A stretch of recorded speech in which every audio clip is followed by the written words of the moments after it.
Hey, it's Rachel, and I want to give you a couple of tips for what to do if you're having power struggles with your children when you ask them to stop doing something, especially when it's something they're having fun doing. So, for example, maybe you're asking your child to stop playing at the playground so that you can go home. Or maybe you're asking your child to stop watching whatever they're watching on TV so they can come to the table and eat a meal.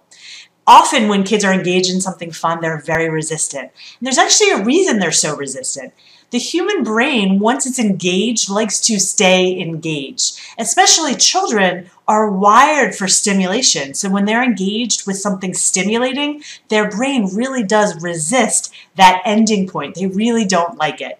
But the truth is, we have to ask them to come home from the playground. We have to ask them to come to the dinner table. So my first tip for you is, before you start an activity, help them prepare for the end of an activity.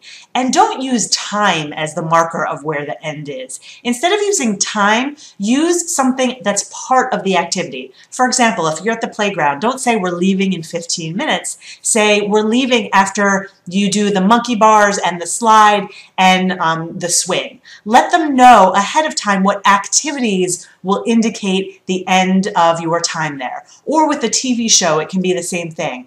Before you start, say, okay, you're going to have to end when this show is over. Or give them an ending point if you know what's going on in that show after a really finite point of the show. The reason you don't use time, I'm actually going to explain that using an example of what might happen in your world. Let's say you're watching a TV show and you know that you have to stop 15 minutes into the show because you have to do something else. But at the 15-minute mark, even though you know you have to stop, let's say something really exciting is happening in that TV show. Maybe there's a car accident and you don't know if the main character is going to live. Well, even though you're responsible and you know you have to stop and you know it's been 15 minutes, you're going to get really frustrated that because you have no closure there, that you have to stop. And the same is true for kids. First of all, they don't even really have all the time the sense of time. They're not thinking about the time when they're engaged.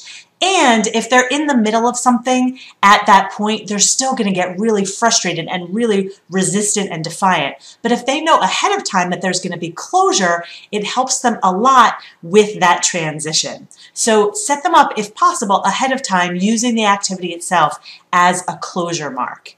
Now, I have one other tip in case you haven't set that ahead of time. Another thing you can do is before the activity is over, but I would say give it at least 5 minutes before the activity is over, walk over to your child and say, okay, we have to end soon. What's the last thing you're going to do before you end? I call this in my house asking my kids what's the last thing. And I always ask them the last thing they're going to do, because not only does that give them a sense of control, which they really like, instead of us saying, no, I'm deciding when it's over, but it also gives them that sense of closure that really helps. So they know, okay, the last thing I'm going to do is I'm going to put this piece on that piece, and then they're prepared ahead of time, and they're just a lot less resistant to ending that really stimulating and engaging activity.